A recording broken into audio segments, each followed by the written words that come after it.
Proceed, please.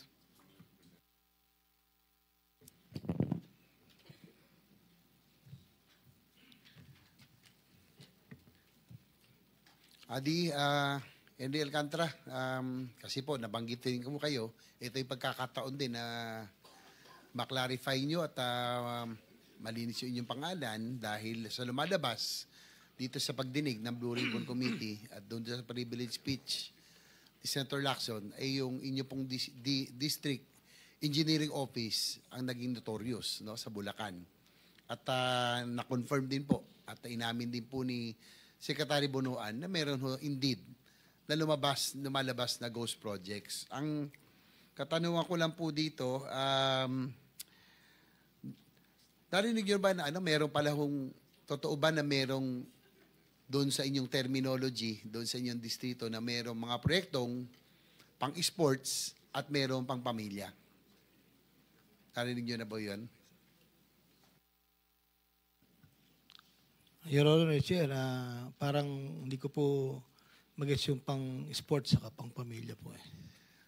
Kasi po, yan base ron sa dating commercial at saka ibig sabihin po niyan, pag sinabing pang-pamilya, ito po yung mga proyektong lehitimo, may execution at na-deliver, no, na mga lehitimong kontraktor. At yung pang-sports, ito daw po yung talagang pwedeng paglaruan at talagang walang delivery, ito po yung guni-guni, ito po yung ghost projects at talagang buo yun na pinipera na lang. So, kino-confirm nyo ba o dinideny nyo na meron pong ganitong dun sa inyong distrito?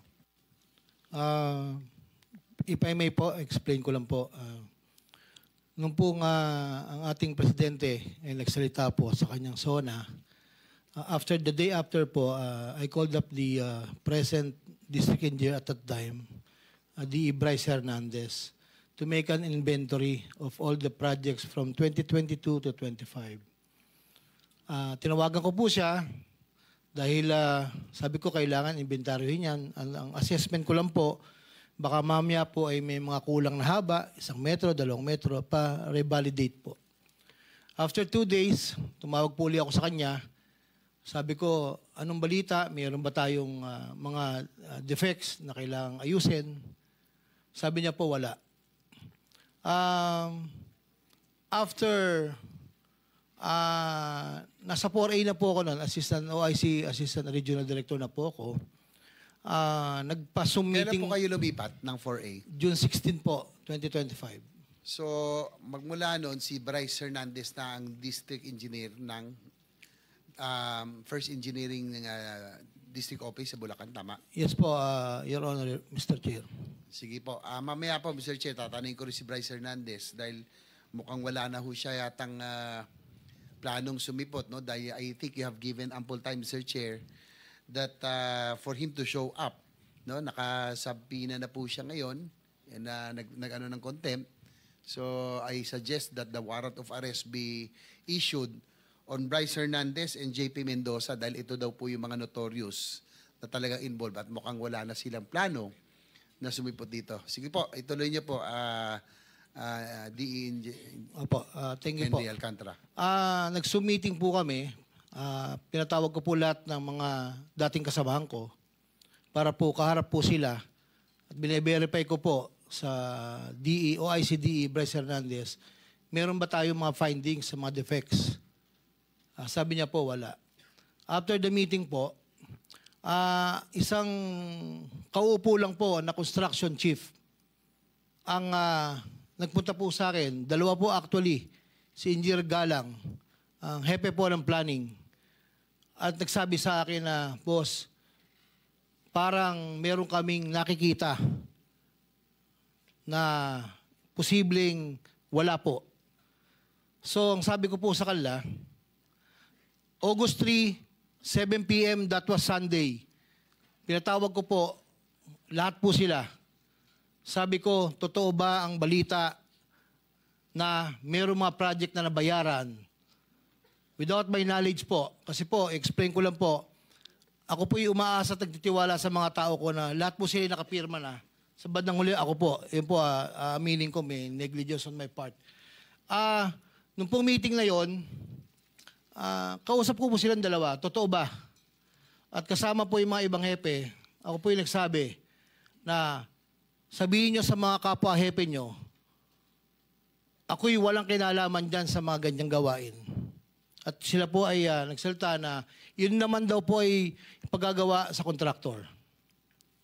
Sa kontraktor po ipapagawa. So, after po ng meeting, kinausap ko po yung Engineer J.M. Ramos, which is the construction chief. Sabi ko, mag-ikot ka, magsama ka ng mga tao. Baka mamaya, mayroong mga ibang kulang talaga.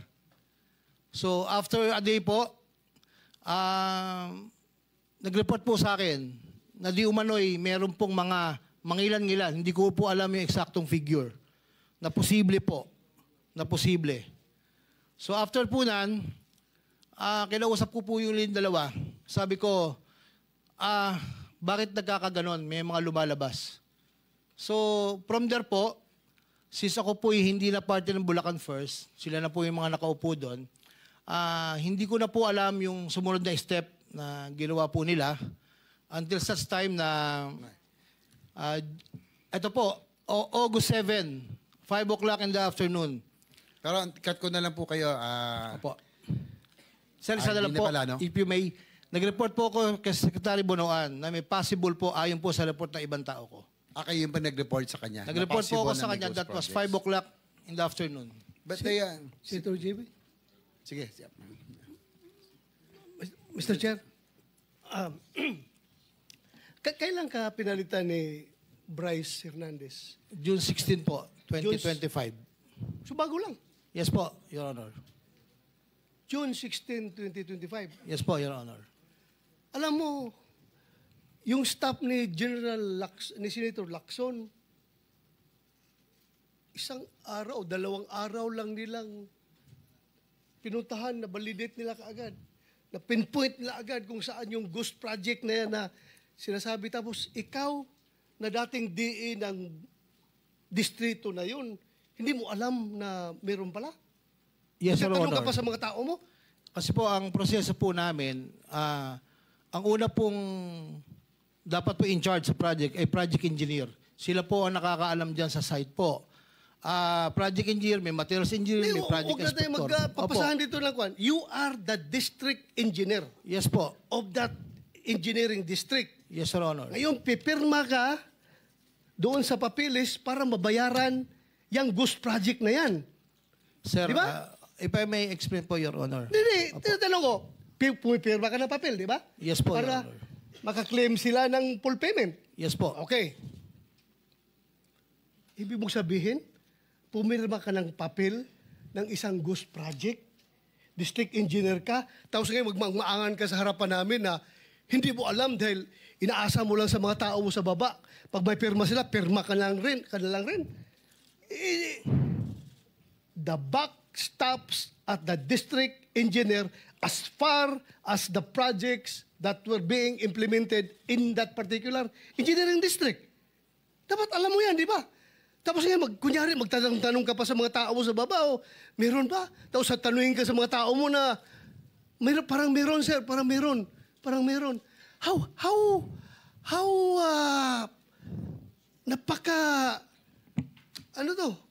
Napaka-hirap intindihin na ikaw, district engineer, hindi mo alam.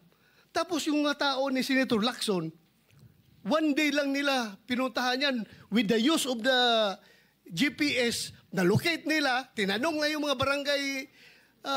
barangay officials doon. Sabi, wala talaga yan, sir. Wala talaga. 2 days lang ginawa ng staff ng Senado. Ikaw, you've been there for how many years ka naging DE doon? 5.5 years, sir. 5.5 years. Tapos Senator hindi mo Bato. alam na may ghost project pala. Senator Bato, I think you made your point already.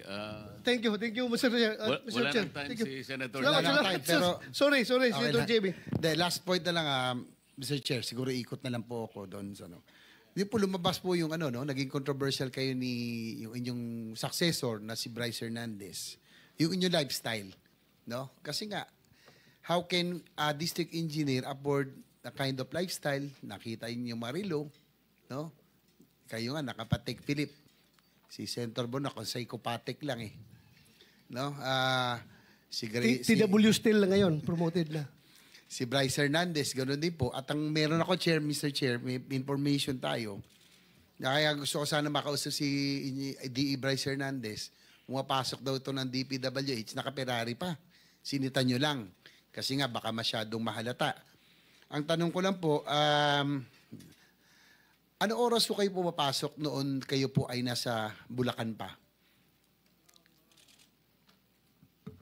Hindi po fix po lahat. Minsan po pag may meeting sa umaga sa NLEX Petro, nakipag-meeting po and then dumidiretso po ako sa office. Around 9 to 10 o'clock po.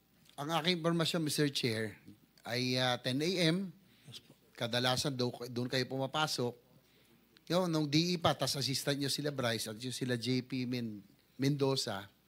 At 2 p.m. daw, Mr. Chair, umaalis na po sila. Ito po, confirm nyo kung totoo o hindi. 10 a.m. to 2 p.m., 2 p.m. diretso na raw kayo at nagkakasino. Totoo po ba ito? Hindi. Ako po, umaabot po ako ng 5 o'clock, Your Honor. 4 o'clock, 4:30 po. Pero yung grupo nyo raw po, hindi lang kayo shopping buddy, pati po sa paglalaro. Yan po, dapat po verify paano ho kayo nakakapasok. Considering that you are government officials, paano kayo nakakapasok sa casino? Lalo to si Bryce Hernandez, sinabi ni Senator Lacson, tila matakaw sa pera. Pag magpataya daw to, Mr. Chair, isang taya, 5 milyon, parang baliw, hindi natatakot. I mean, walang kaba-kaba. Do you confirm or deny, Mr. Alcantara, engineer? Your Honor, hindi ko po alam kung magkano tinataya niya dahil hindi naman po kami magkasama sa table. Inaamin ko po, ako po'y nakakapasok sa casino, Your Honor. Hindi po honor, pang ilang beses, hindi yan hindi kayo regular, pero naglalaro kayo, kasama po siya. O Minsan po kasama, minsan po hindi. So nagkakasino po kayo. Inaamin ko po, Bryce Hernandez. Your Honor, Mr. Chair. So sa inyong paglalaro, bukod doon, yung lifestyle, balita ko nga, sana pag dumating si Bryce Hernandez, Mr. Chair, pa-issue nyo na po siguro ng warrant of arrest, ay mga ilang beses ko kayo naglalaro sa isang sabi na sa isang buwan, yung grupo nyo po? Mga 2 hanggang 3 po, Mr. Chair. Ang balita ko rin naman po ay kayo naman hindi masyado, no? Yung hanggang 30,000, 50,000 lang, pero itong inyong sumunod sa inyo, medyo mas malaki-laki. So, Mr. Chair, pwede ho kaya natin pakuha ang CCTV footages ng kanilang di umano'y field trip araw-araw sa casino. If you can ask siguro yung Soler North kasi yan ang pinakamalapit doon po sa norte. No? Meron pa ako mga tanong sana, Mr. Chair, pero I'll just ask siguro on my next round, Mr. Chair. Thank you, Senator.